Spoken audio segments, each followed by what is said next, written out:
these little spaghetti, these are such a bloody. Basically, you little first bloody taking, and this is like you can call Swedish bloody. What do you call? Like there, and you can throw there. What do you do here basically? Take this bloody and you just go like this, eh? This is bloody great. So winter bloody winter also. These are great.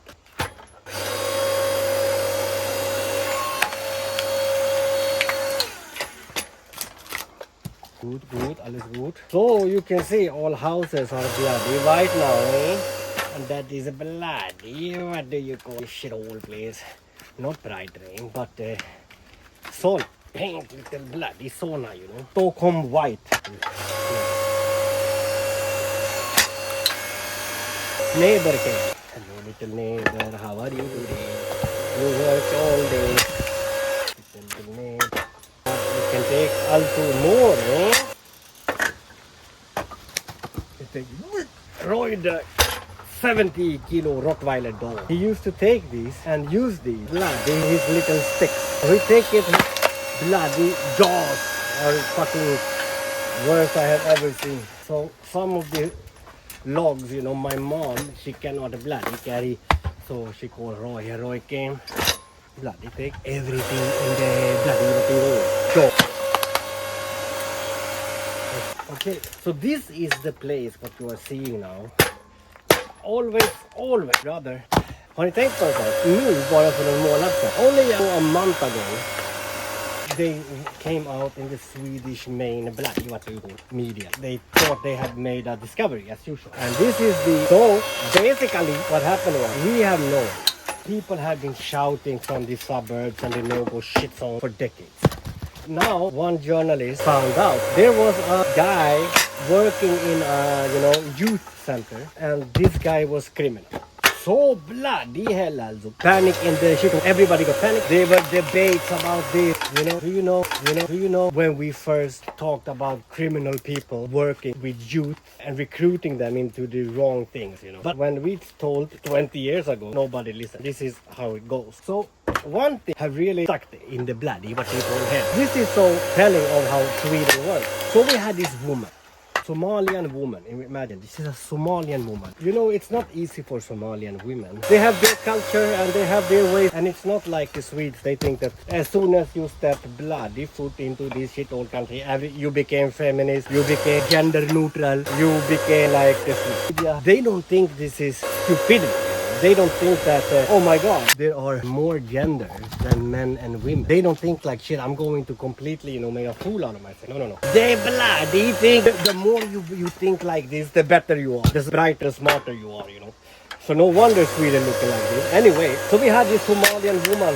This was 2009, okay? In this shithole, shithole called Rinkeby-Järva, where I came from. This is an area combined, large area, combined with 6 areas. That area is all held together by a big field called Järvafältet.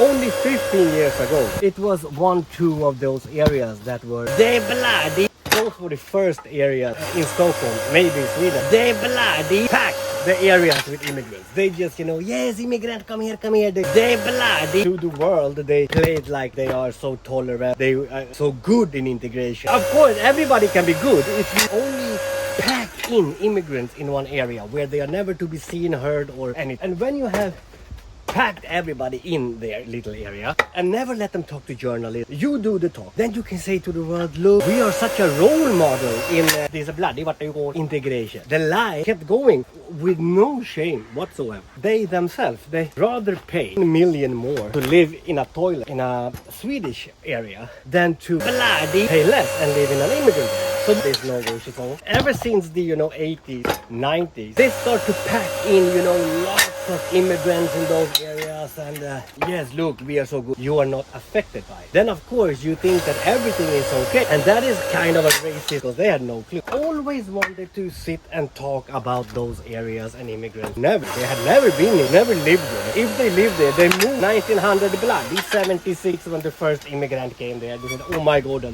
now we have to go from here. And now they are screaming and, you know, cheering on more immigrants. This is much like what we have experienced all of my life. There are people outside of these areas. They have their kids in secure school. No worries, no problem. They don't live amongst us. So what happened was threatened. But in our areas, you know, school became like this. And security, our what do you want? Our safety, and face, they don't listen. So anyway, these packed, the Swedish politicians and everything, you know, packed in the immigrants in their own little shithole area. And of course, it's like this.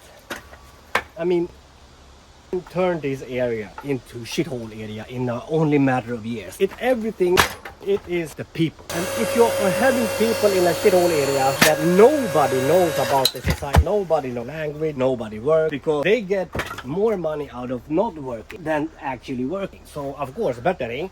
What do you expect in this kind of area? But we knew this regardless of the Swedish politicians said. We knew because we lived there and we saw it with our own eyes. We have lived it, we have experienced it, and I can't remember how many times we said back in the old bloody day, my God, corporations, they bloody, everybody moved the bloody out from this little shithole immigrant.